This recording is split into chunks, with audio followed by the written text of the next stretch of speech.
Okay, so let's get the conversation around the commodities markets going. Of course, the AfCFTA signing is one big story that everyone, everybody's pouring over, trying to discuss it, understand how it works, and that's part of the conversation throughout the entire programming today.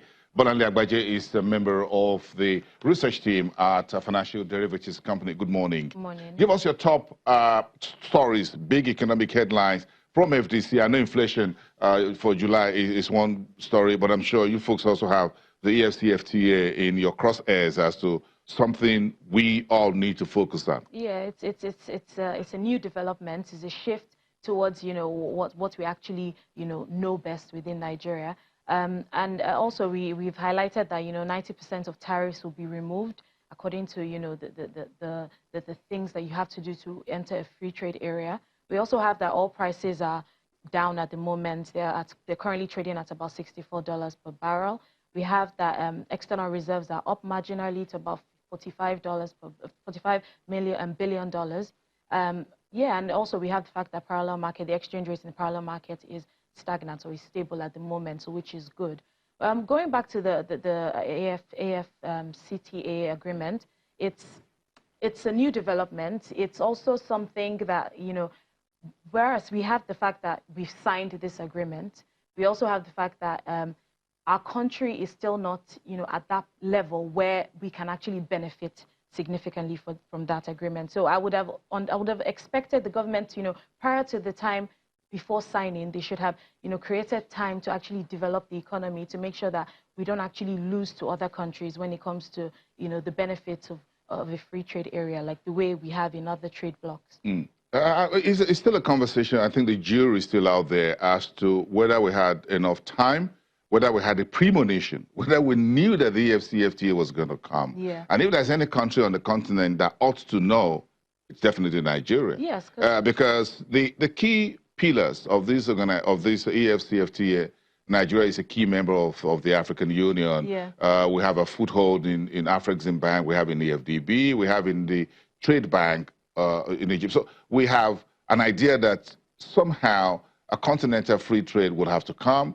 Then we have the ECOWAS region anyway, yes, where we are the big brother. So when we talk about the West Africa trade corridor, we have an idea that what is within ECOWAS could also be joined together to form a bigger trade bloc.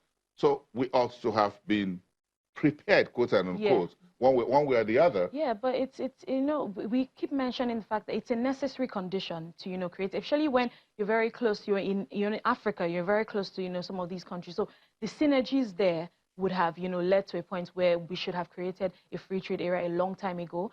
But with the way each of these African countries are developing, it wouldn't come earlier. It's a surprise. It's a surprise, yes. Yeah. But, we saw Rwanda. We saw what's going on in Rwanda. We can see what's going on in the Horn of Africa with Ethiopia, yes, Burundi, and a few others. Yeah. What's going on in Egypt. Come down to Kenya. So we know, we have an idea that others are moving fast. Yes. Even within West Africa, we see what is going on in Ghana, in Ivory Coast, new, younger, smaller economies. Yeah, cropping up and say, hey, hold on. Going back to where we are, when you're developing or when you're trying to enter a free trade zone, you're creating a situation where, manufacturers can actually benefit significantly from that move. And right now, with our power situation, infrastructure, no roads, rail, and all of that, we can actually, see the significant benefits from all that. The high-cost environment, the ease of doing business was still way behind when it comes to, where other countries are regarding. Although we have the numbers, we're the biggest country in Africa, but it's going to be an embarrassment if we actually join this and we're actually losing behind other countries. We've signed. Let's get down to work. Yes. Everybody's let's get down to work, everybody. Shall we? Okay. So one of the things we need to produce, and the gentleman here, Steve, was talking about some agro-commodities and talk about palm kernel. And we'll talk about this quite some time about how we can turn from just producing or growing granules and all of that. But palm oil. But now let's talk about granules, for example, which is something that is also as easy as it can get for us in terms of the agro products available. Yes, we talk about so many agricultural products that we can actually diversify the economy with. You know, peanut is also one of them. We're currently number 4 with global production, which is significant. I think we're behind China, India, and the US. US is always, you know, it's always top when it comes to some of the productions of these agricultural products. But like, we're still number 4. So it's another avenue for us to, you know, grow. I think current global production is about 47 million tons, and we currently produce about 2.42 million tons, which reduced in 2017, given the fact that, you know, our economy was going through a crisis at the time. But, you know, it's another avenue for us to diversify the economy.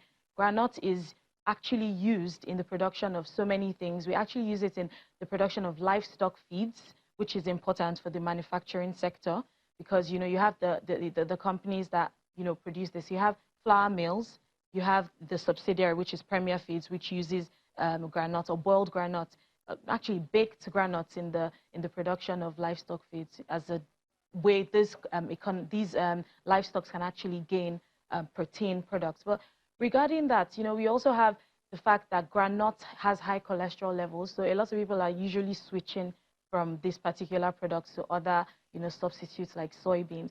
But despite that, we still have a huge consumption of groundnuts within the country. You know, there are certain conversations I feel very at odds having, and that is about groundnut. We had groundnut pyramids in the north decades ago. So we shouldn't be preaching groundnuts to each other. We shouldn't, but the security challenges in those areas... It's quite funny that we're discussing groundnuts. Those pyramids have long since disappeared. I'm not sure I grew up to ever saw one live. I never saw one. Maybe I'm going to see one before I'm out of here. Maybe, but we should expect significant changes with this free trade, you know. Maybe. Let's get it done. Let's build another set of groundnut pyramid with Bolanle Agbaje from Financial Derivatives Company. When we come back after the break, let's talk about the mechanisms of the new AfCFTA.